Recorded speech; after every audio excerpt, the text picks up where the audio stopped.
بسم اللہ الرحمن الرحیم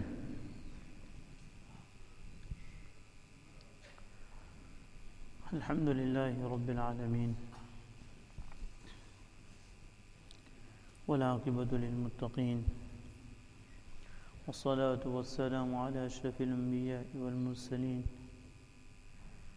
وعلی آلہ واصحابہ اجمعین اما بعد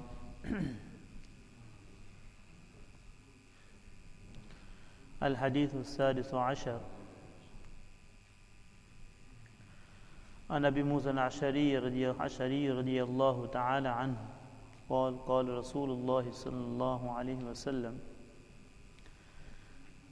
من صلى البردين دخل الجنة من صلى البردين دخل الجنة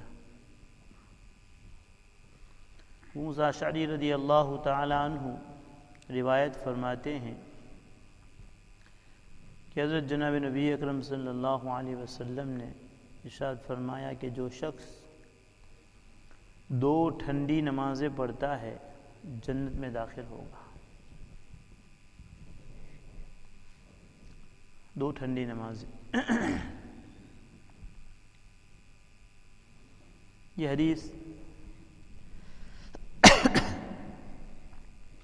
پچھلے ہفتے بھی پڑھی گئی تھی اور اس کے اوپر کچھ باتیں بھی جو اللہ نے توفیق دی اللہ کی توفیق سے کہی گئی تھی کہ جس نے 2 نمازوں کی پابندی کی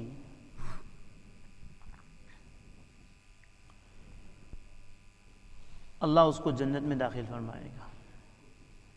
جس نے 2 ٹھنڈی نمازوں کی پابندی کی.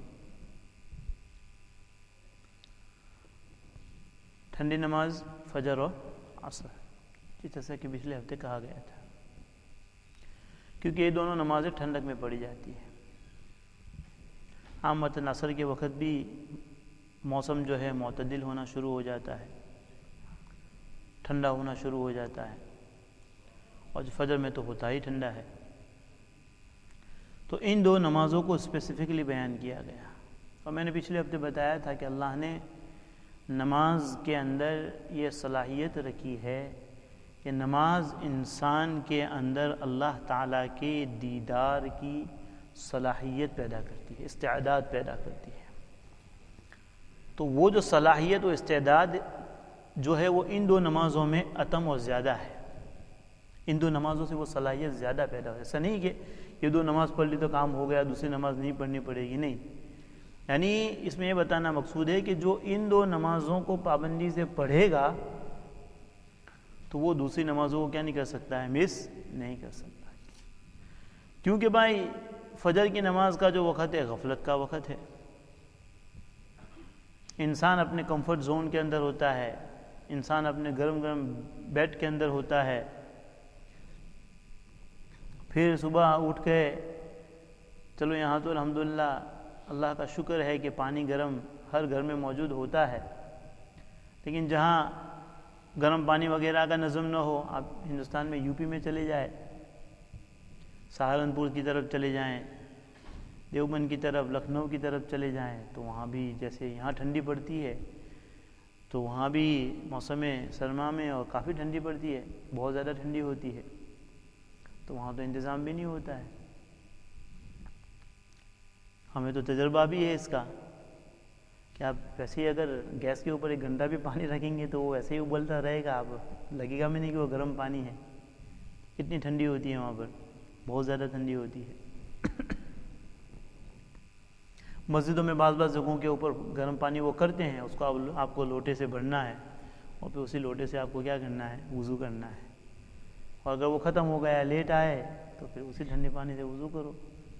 مسجدوں کے اندر آپ دیکھیں گے خاص طور پر وہاں پر ونٹر وغیرہ کے اندر, ہم نے سہارنپور میں دیکھا, دیوبند وغیرہ کے اندر بھی دیکھا کہ اس طرح یہاں کیسی رضائی ہوتی ہے موٹی کہ آپ اس کے اوپر آرام سے نماز پڑھ سکو. وہاں تو چٹائیوں پر نماز ہوتی ہے. تو اکثر ونٹر کے اندر جب ٹھنڈی کا موسم آتا ہے تو وہاں پر وہ ایسی صفوں کے اندر ایسی چھوٹی چھوٹی وہ گڈیاں بچھائی جاتی ہیں تاکہ کہ لوگوں کو کیا نہ لگے بھائی, زیادہ ٹھنڈی نہ لگے. تو مسلمان کی ٹھنڈی بھی ہے بھی ایسی ہے کہ انسان اگر نہ بچے تو ٹی بی ہو جاتی ہے. اتنی شدید سردی ہوتی ہے، کوٹ وغیرہ پہن کے سونا پڑتا ہے، چمڑے کے موزے پہن کے سونے پڑتے ہیں، کوئی فرق نہیں، چونکہ ٹھنڈی تو ہے لیکن ٹھنڈی سے بچنے کے جو اسباب ہے، ہیٹرز ہیں، وہ ساری چیزیں نہیں ہیں۔ یہاں پر بھی ٹھنڈی ہوتی ہے لیکن الحمدللہ اللہ تعالیٰ نے یہاں پر ہم کو اسباب عطا فرمائے ہیں، تو پھر ٹھنڈی کا احساس اتنا ہوتا نہیں ہے۔ تو فرمایا کہ جس نے 2 ٹھنڈی نمازیں پڑھی اللہ اس کو جنت میں داخل کرے گا۔ اور فجر ہے اور عصر ہے۔ فجر کی نماز کے متعلق آتا ہے کہ سب سے پہلے آدم علیہ السلام نے پڑھی۔ فجر کی نماز جس وقت حضرت آدم علیہ السلام کو اس دنیا میں اتارا گیا تو وہ رات کا وقت تھا، وہ رات کا وقت تھا۔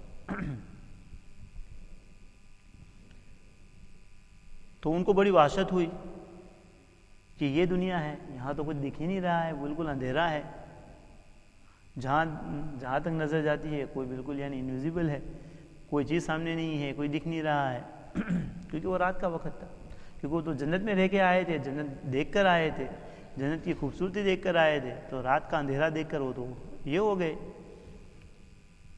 لیکن جب آہستہ آہستہ سورج کی کرنیں نکلنا شروع ہوئی، سورج نکلنا شروع ہوا، دن نکلنا شروع ہوا، روشنی آنا شروع ہوئی، تو ان کے دل میں خوشی ہوئی کہ الحمدللہ اچھا دنیا یہ ہے،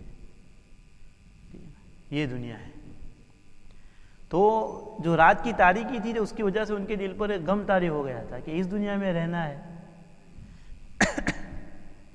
اس دنیا میں رہنا ہے۔ یا جیسے کہ کسی کو انگلینڈ سے نکالیں اور اس کو کہے کسی چھوٹے سے گاؤں میں بھیج دے کہ آپ کو یہاں رہنا ہے، اس کے لیے تو یعنی اس کی تو آنکھیں پھٹی کی پھٹی رہ جائیں گی، یہاں کیسے رہوں گا میں۔ تو رات کے اندھیری دیکھ کر ان کے دل پر تھوڑا سا غم، تھوڑی سی وحشت طاری ہوئی۔ لیکن جب صبح کی کرنیں نکلتی ہوئی دیکھی، صبح کا اجالا نکلتے ہوئے دیکھا، روشنی نکلتی ہوئی دیکھی، تو ان کو خوشی ہوئی۔ تو اس وقت انہوں نے 2 رکعت نماز ادا کی۔ ایک رکعت تو اس لیے کہ وہ رات کی تاریکی کی جو وحشت تھی وہ ختم ہوئی، اور ایک شکرانے کی کہ ایک دن جو نکلا ہے تو کہا کہ اچھا یہاں تو یہ چیزیں اب دکھائی دے رہی ہیں، خوشنما منظر ہے، تو اس پر تو اللہ تعالیٰ کو یہ ان کی ادا پسند آئی، تو اللہ تعالیٰ نے یہ نماز کیا کی، فجر کے طور پر سب کو عطا کر دی۔ تو اسی فجر کو ہم کیا کرتے ہیں، پڑھتے ہیں۔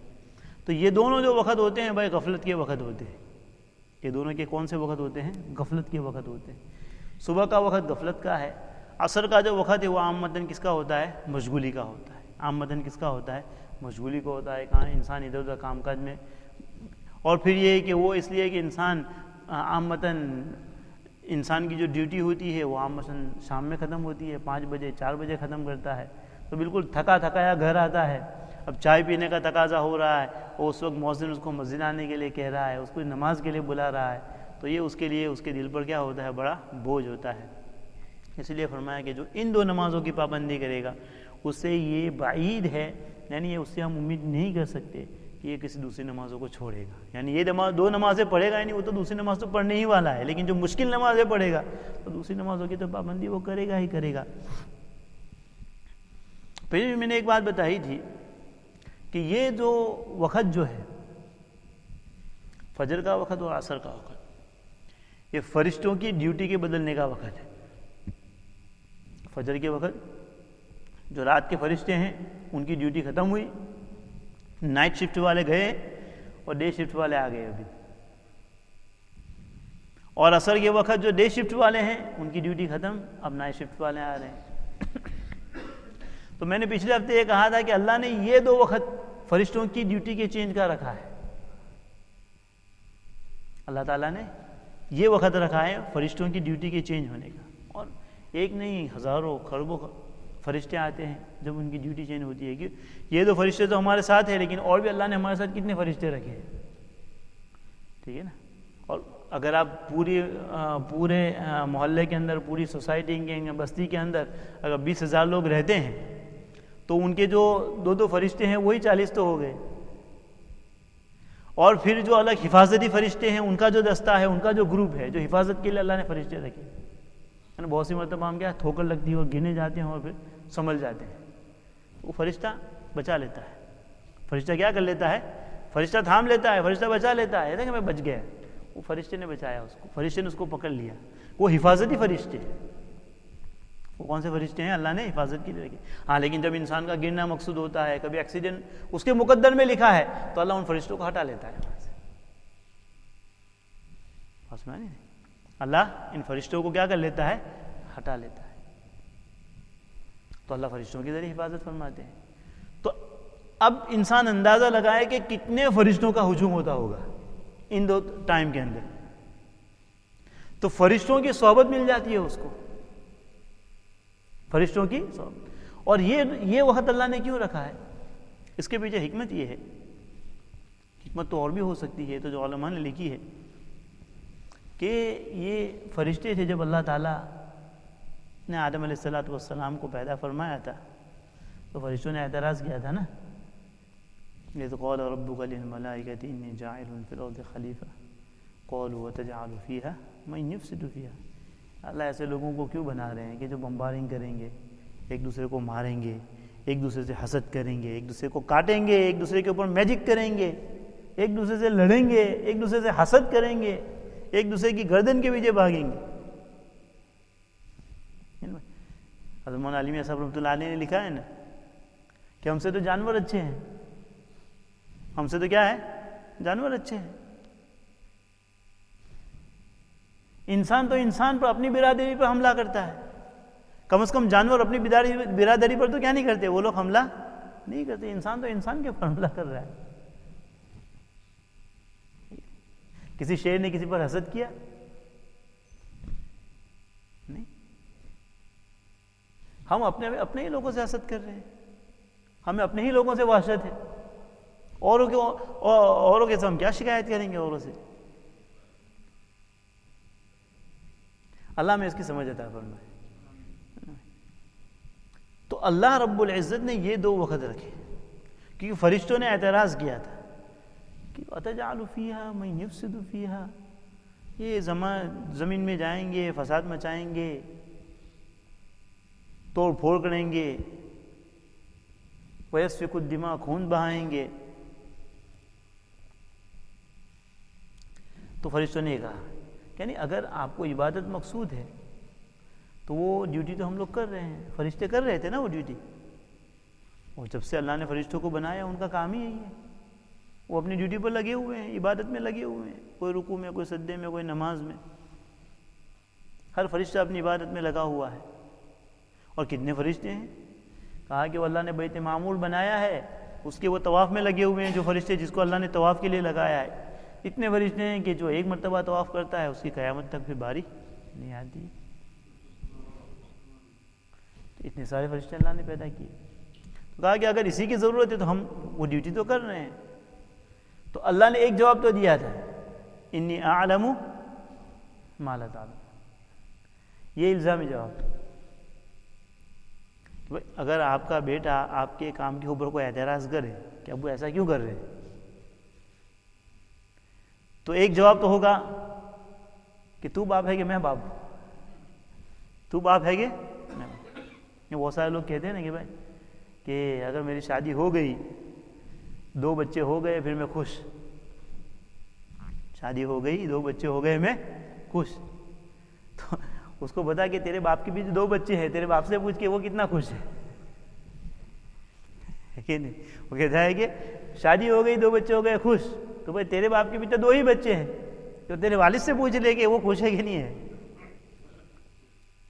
تو پتہ چل جائے گا کہ بھائی تو خوش ہوگا کہ کیا ہوگا. تو ایک جواب تو کہا کہ بیٹے نے باپ سے پوچھا کہ بھائی آپ ایسا کیوں کر رہے ہیں ابو, تو کہا کہ چپ بیٹھ, تو باپ ہے کہ میں ہوں. تو یہ تو الزام ہے, چپ ہو گئے. لیکن اس طرح کہنے سے وہ سوال تو ختم نہیں ہوگا نا, وہ تو ان کے دل, وہ تو ذہن میں رہے گا. بڑے کا احترام باقی رکھتے ہوئے آپ خاموش ہو گئے. بڑے کا احترام اور ادب بھی یہی ہے بھائی. اگر اپنے بڑوں سے کوئی غلطی ہو تو اول تو یہ کہ اس غلطی کو اس طرح سے کی, یعنی اس کو اس طریقے سے پیش کیا جائے کہ اس کو ڈیگریڈ کیا جائے. یہ طریقہ صحیح نہیں. اس کی عزت کو باقی رکھتے ہوئے کہ بھائی ہمارے بڑے ہیں, ان کی عزت کو باقی رکھتے ہوئے اس کو تسامح کہا جائے گا, بڑوں کی غلطی کو اس کو تسامح بتایا جائے گا، لیکن اس کا طریقہ یہ ہوتا ہے کہ اس میں اس کو چھوٹا نہ بتایا جائے کہ ہو سکتا ہے کہ چوک ہو گئی ہو اس میں۔ تو آدم علیہ السلام کی پیدائش پر فرشتوں نے اعتراض کیا، تو فرشتوں کو تو کہا انی اعلم ما لا تعلم۔ ایک جواب تو ہوگا کہ بھائی تم نہیں جانتے، میں جانتا ہوں ان کی پیدائش کا کیا مقصد ہے، خلقت کا کیا مقصد ہے۔ اب اس کے بعد اللہ تعالیٰ نے آدم علیہ السلام کو سارے نام سکھائے چیزوں کے، کہ بھائی یہ پیاز ہے، یہ چیز ہے، یہ چیز ہے، یہ کس کس چیز کے کام میں آتی ہے، اس کے فائدے کیا ہے، منع ہے۔ وعلم آدم الاسماء کلها ثم عرضهم على الملائکہ فقال انبئونی باسماء هؤلاء ان کنتم صادقین۔ اگر تم اپنے دعوے میں، اپنے کلیم میں اگر سچے ہو تو یہ جو اسماء میں نے آدم علیہ السلام کو بتائے ہیں، یہ نام جو بتائے ہیں، تم بتاؤ۔ فرشتے نہیں بتا سکے، فرشتے۔ تو خیر وہ سوال جو اللہ تعالیٰ سے کیا تھا کہ وہ اللہ تعالیٰ آپ ایسی مخلوق کو پیدا کر رہے ہیں کہ جو خون خرابہ کرے گی، فساد مچائیں گی، ایسے لوگوں کو کیوں پیدا کر رہے ہیں؟ تو ایک جواب تو وہاں ہو گیا تھا، لیکن وہ جواب ایک الزامی، ایک اللہ تعالیٰ نے اپنی ربوبیت کو بتاتے ہوئے، اپنے علم کو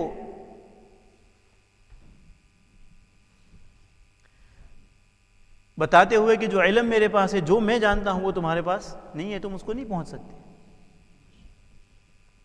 لیکن وہ اس سے ہم یہ نہیں کہہ سکتے کہ وہ سوال ختم ہو گیا۔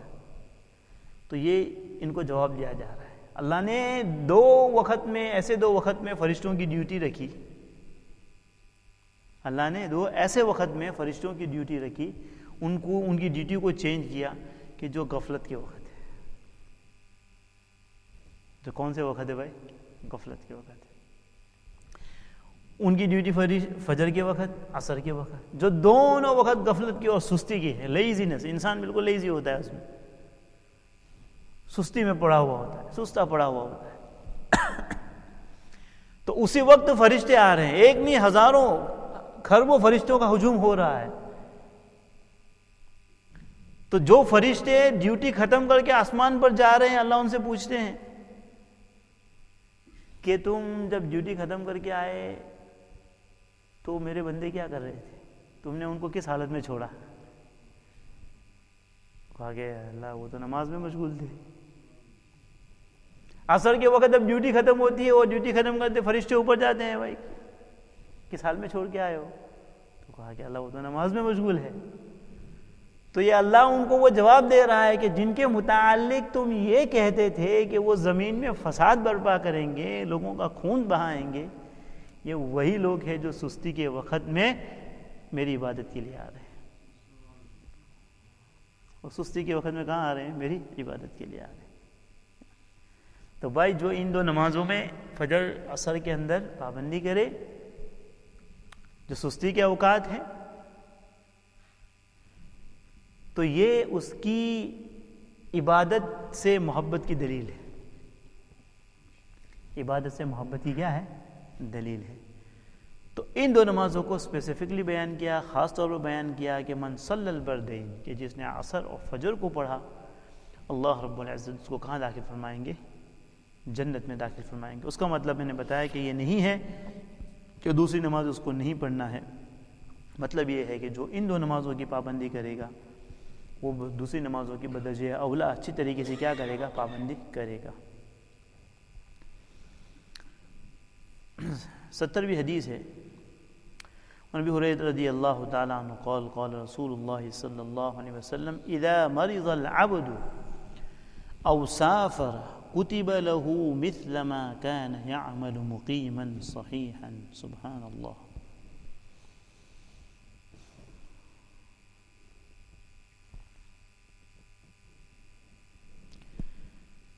ابو موسیٰ اشعری، میں نے ابو ہریرہ کا ابو موسیٰ اشعری کی یہ روایت ہے رضی اللہ تعالیٰ عنہ کہ آپ صلی اللہ علیہ وسلم نے فرمایا کہ جب بندہ بیمار ہوتا ہے، اذا مرض العبد، جب انسان بیمار ہوتا ہے، او سافر، یا سفر کرتا ہے، بیمار ہوتا ہے یا سفر کرتا ہے، تو اس کا ثواب کتب لہو مثل ما کان یعمل مقیما صحیحا، تو اس کا ثواب اسی طرح لکھا جاتا ہے جیسا کہ وہ تندرستی کی حالت میں اپنے وطن میں مقیم ہونے کی حالت میں وہ عمل کرتا ہے۔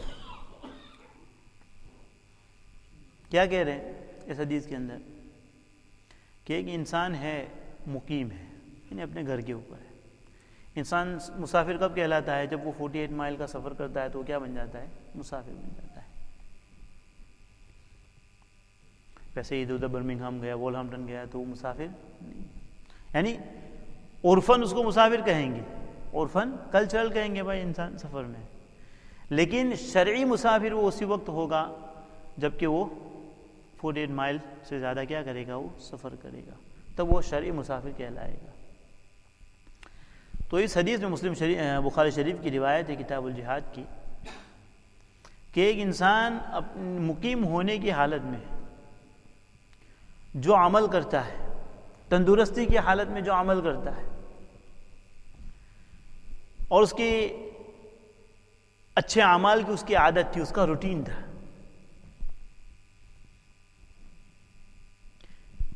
پھر وہ بیمار ہو گیا یا وہ سفر میں چلا گیا، بیمار ہو گیا یا سفر میں چلا گیا، تو حضرت نبی اکرم صلی اللہ علیہ وسلم فرماتے ہیں کہ وہ بیمار ہو گیا یا سفر میں چلا گیا، اللہ تعالیٰ اس کو اتنا ہی ثواب عطا فرماتے ہیں، یعنی وہ عمل جو وہ اپنے گھر کے اوپر کرتا تھا، اپنی اقامت کی حالت میں کرتا تھا، اپنی صحت کی حالت میں کرتا تھا، تو وہ بیمار ہو گیا تو اللہ اس کو اتنا ہی ثواب عطا فرماتے ہیں کہ جتنا وہ تندرست تھا اور وہ عمل کرتا تھا۔ وہ اپنے گھر کے اوپر تھا، وہ عمل کرتا تھا، نیکیاں کرتا تھا، اب مسافر ہو گیا، سفر میں چلا گیا، اپنے ملک چلا گیا، کسی اور جگہ کے اوپر ہے سفر میں اندر، تو سفر میں ساری پابندیاں نہیں، سفر میں سہولتیں نہیں ہوتی، انسان نہیں عمل کر سکتا ہے، تو اس کو وہی ثواب ملے گا سفر کے اندر بھی جو وہ گھر کے اوپر کرتا ہے۔ یعنی اس سے مراد نفل ہے بھائی، نوافل اعمال ہے، نفل اعمال ہے، فرض نہیں، فرض نہیں، اس کو سمجھے اچھی طریقے سے، یعنی وہ اعمال جو ایکسٹرا تھے،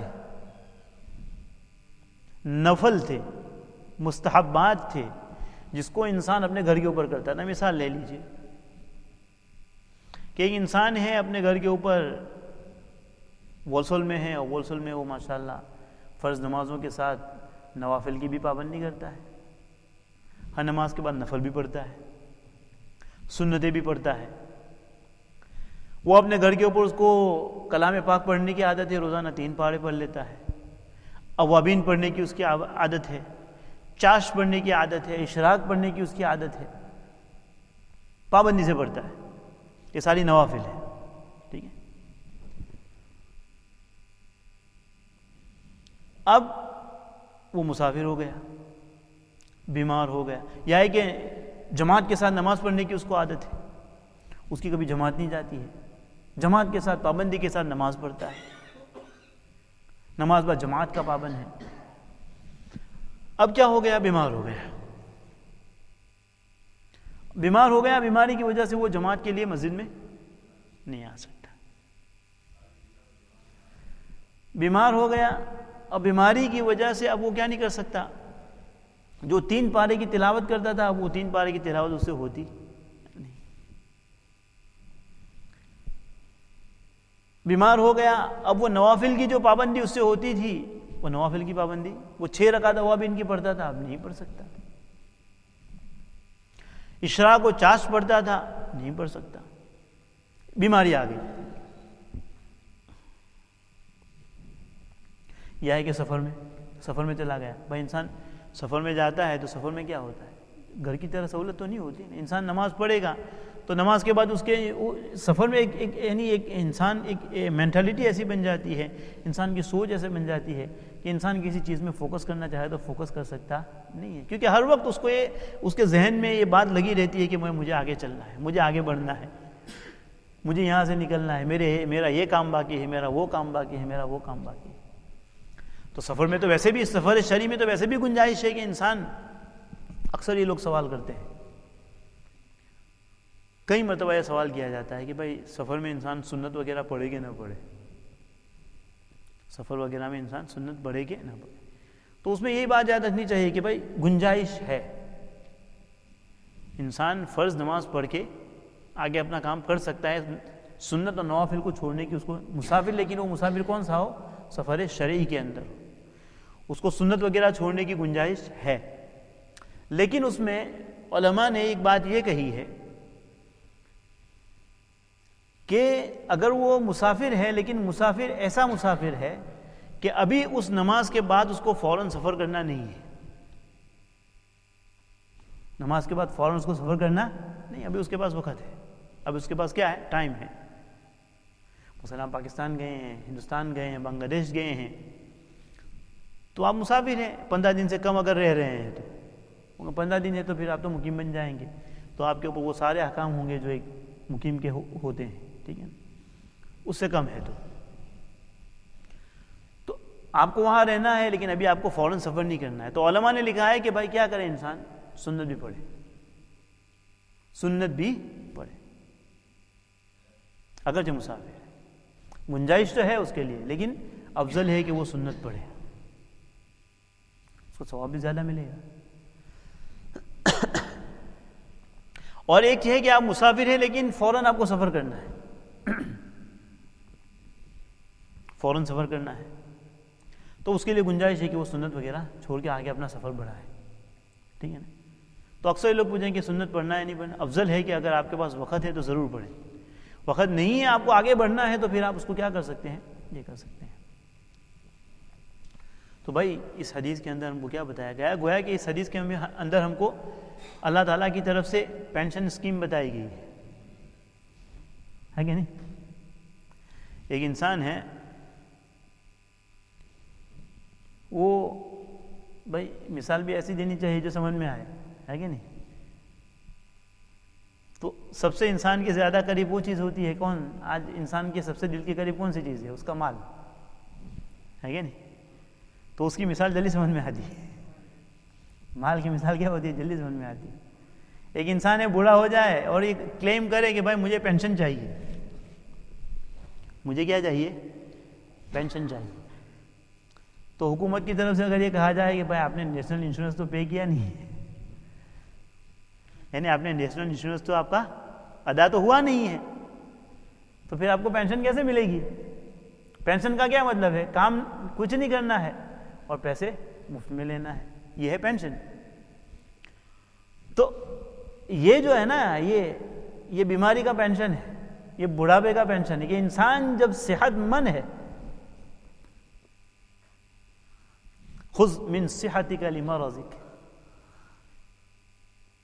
کتاب و رقاق کے اندر منقول ہے کہ اپنی صحت کے اندر اپنی بیماری کے لیے جتنا سامان تم کر سکتے ہو کرو، اپنی صحت کو۔ دوسری حدیث میں نبی اکرم صلی اللہ علیہ وسلم نے فرمایا نا بھائی، یغتنم خمسا قبل خمس، 5 چیزوں کو 5 چیزوں سے پہلے غنیمت جانو۔ شبابک قبل حرمک، اپنی جوانی کو بڑھاپے کے آنے سے پہلے غنیمت جانو۔ بڑھاپا آ گیا، اب کہہ رہا ہے کہ میرا یہ گھٹنا درد کر رہا ہے، میری کمر یہاں درد کر رہی ہے، میرے ہاتھ یہ نہیں ہو رہے ہیں، میرا سر یہ ہو رہا ہے، تو بھائی اللہ نے تجھے جوانی بھی تو دی تھی نا، جوانی بھی تو دی تھی نا، اسی میں محنت کر لیتا تو بڑھاپے میں تیرا اسکیم، تیرا پینشن کیا ہو جاتا؟ شروع ہو جاتا ہے کہ نہیں؟ شبابک قبل حرمک، غناک قبل فقرک، اپنی مالداری کو غربت و فقر سے پہلے غنیمت جان، اپنی مالداری کو فقر کے آنے سے پہلے غنیمت جان۔ اللہ نے مال دیا ہے تو اچھی جگہ استعمال کر، پھر جب اللہ حفاظت فرمایا ہے، غربت آ گئی، حادثہ ہو گیا، سب کھو گیا، تو کہا کہ میں لٹ گیا، تو کہا تجھے اللہ نے موقع دیا تھا نا۔ صحتک قبل سقمک، تیری صحت کو غنیمت جان بیماری سے پہلے، کہ اللہ نے آج صحت دی ہے تو جو کرنا ہے اپنی آخرت کے لیے، اپنے پینشن کے لیے کر لے۔ حیاتک قبل موتک، اپنی زندگی کو موت سے پہلے غنیمت جان. کتنی پیاری باتیں نبی علیہ الصلوۃ والسلام نے فرمائی. نبی علیہ السلام فرمائے کہ وہ بھی دوسری حدیث ہے نا کہ لوگ جس میں غفلت میں پڑے ہوئے ہیں، مغبون فیہما کثیر من الناس، الصحۃ والفراغ. دو چیز میں لوگ غفلت میں پڑے ہوئے ہیں. ایک صحت ہے، آج اللہ نے صحت دی ہے لیکن بھائی کسی کو پتا ہے کہ کیا ہونے والا ہے؟ کسی کو پتا نہیں. لیکن انسان یہ کہ کل عبادت کروں گا، کل کروں گا، کل سے نماز پڑھوں گا، کل سے کروں گا، کل کروں گا، اور کل نہ آئی کبھی اور نہ آئے گی کل تو کیا ایک پل کا بھروسہ نہیں. وقت اللہ نے آج وقت دیا ہے، آج فراغت ہے، وہ کر سکتا ہے، لیکن کہہ رہا ہے کہ کل لیکن وہ کل آئی نہیں، وہ کل نہیں آئی. جو کرنا ہے آج کر. تو اس حدیث کے اندر ہم کو پینشن کی اسکیم بتائی جا رہی ہے کہ جب اللہ نے تم کو صحت دی ہے تو اس صحت کو غنیمت جانتے ہوئے جتنا کرنا ہے ابھی کر لو. بھائی ہم سب انسان ہیں، سب تھک جاتے ہیں، الحمدللہ سب محنت کرتے ہیں، سب محنت سے کام کاج سے تھکے ہوئے آتے ہیں شام کے اندر. پھر انسان آپ کہیں کہ مغرب کے بعد 6 رکعت پڑھ لو تو تھوڑا سا یہ لگتا ہے کہ یار 6 رکعت پڑھنی. رمضان میں تو آسان ہے، پیٹ خالی ہوتا ہے، 2-3 کھجور اور کچھ پانی پیا ہے تو انسان پڑھ لیتا ہے. پیٹ بھرا ہوتا ہے تو بھرے ہوئے پیٹ کے ساتھ سجدہ کرنا مشکل ہوتا ہے، یعنی وہ اٹھنا بڑا یہ ہوتا ہے نا، یہ کرنے کے لیے شیطان بھی لگا ہوا ہے. تو بھائی تھوڑا سا دل کے اوپر، نفس کے اوپر بوجھ ڈال دیں. یہ سوچیں کہ آج میرے پاس وقت ہے لیکن پتہ نہیں کہ کل مجھے وقت ملے گا کہ نہیں ملے گا. آج میں کر لوں. پھر علماء نے اس میں ہمارے لیے اور بھی آسانی کر دی ہے کہ اوابین کا ایک طریقہ تو یہ ہے کہ سنت کے بعد مستقل 6 رکعت پڑھیں. یہ افضل طریقہ ہے. یہ کیا ہے؟ افضل طریقہ ہے کہ وقت ہے تو مستقل 6 رکعت پڑھیں. اوابین 8 سال کی عبادت کا ثواب، 8 سال کی عبادت کا ثواب. کتنی فضیلت 6 رکعت میں. اور بعض علماء کی رائے یہ ہے کہ اگر پوری 6 نہیں پڑھ سکتے تو انکلوڈنگ سنت 6 کر لے.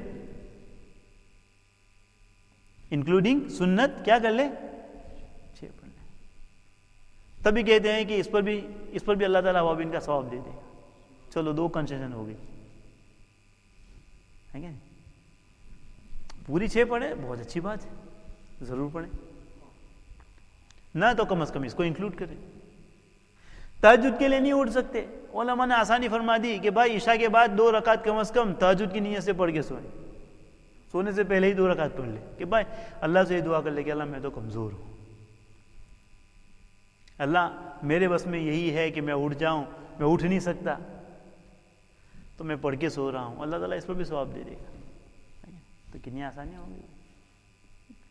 جن کو کرنا ہوتا ہے نا بھائی، جن کو اللہ کی توفیق ہوتی ہے تو اس کے لیے اللہ سے توفیق مانگنی چاہیے، اللہ سے اس کا فضل مانگنا چاہیے.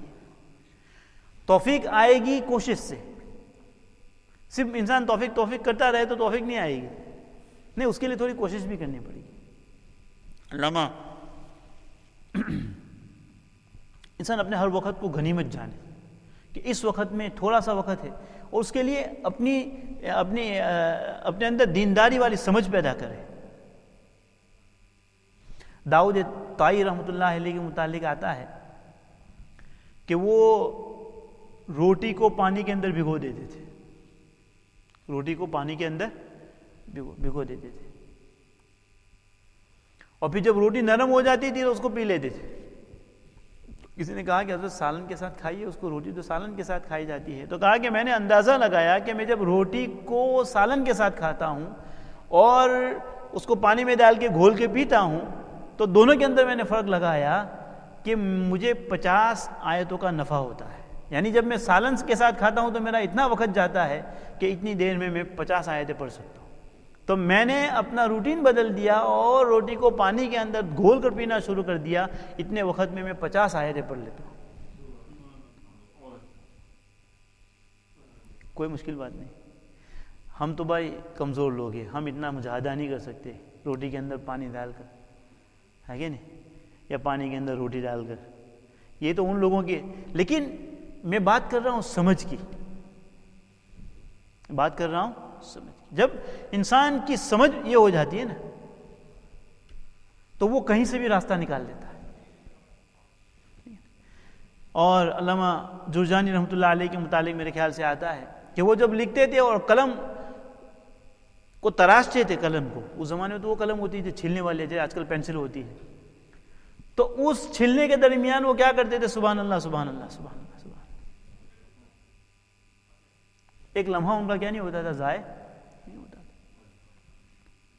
کہا کہ اتنی دیر میں 70 مرتبہ سبحان اللہ کہہ لیتا ہوں. تو جب انسان کو یہ فکر پیدا ہو جائے تو انسان گاڑی چلاتے ہوئے بھی کیا کرے گا؟ سبحان اللہ سبحان اللہ سبحان اللہ زبان سے نکلے گا. کچھ یاد ہوگا تو وہ پڑھے گا.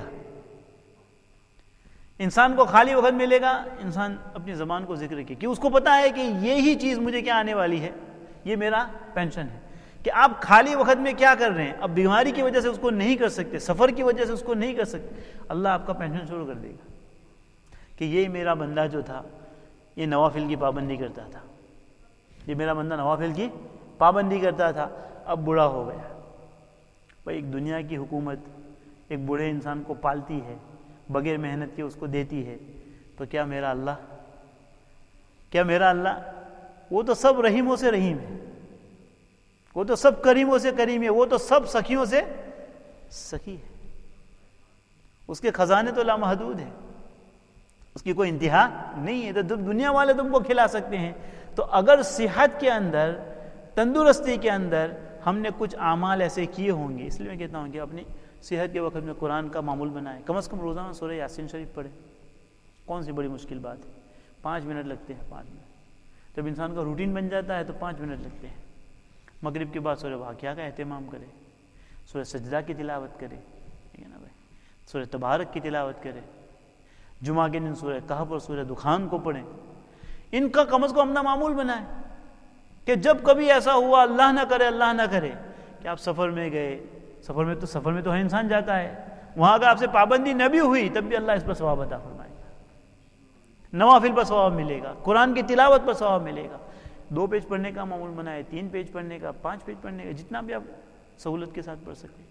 لیکن آپ کا کیا ہو جائے گا بھائی؟ پینشن شروع ہو جائے گا. تو اس حدیث کے اندر اسی چیز کو بتایا گیا ہے کہ انسان اپنی صحت کو اپنی مرض کے لیے کیا کرے بھائی؟ اپنی صحت کے مرض کے لیے اپنی صحت سے کیا کرے؟ چیزوں کو جمع کرے، اعمال اور نیکیوں کو کیا کرے؟ جمع کرے. اب کرے گا تو بعد میں کیا آئے گی؟ اس کو کام آئے گی. اللہ تعالیٰ فری میں ثواب اس کو عطا فرمائیں گے. سفر میں جائے گا، مرض میں جائے گی. اللہ تعالیٰ کئی باتوں پر مجھے بھی ہم تمام کو عمل کی توفیق نصیب فرمائے. درود شریف پڑھ لیجیے. صلی اللہ علیہ وسلم. سبحان اللہ و بحمدہ، سبحان اللہ، اشہد ان لا الہ الا اللہ، استغفر اللہ.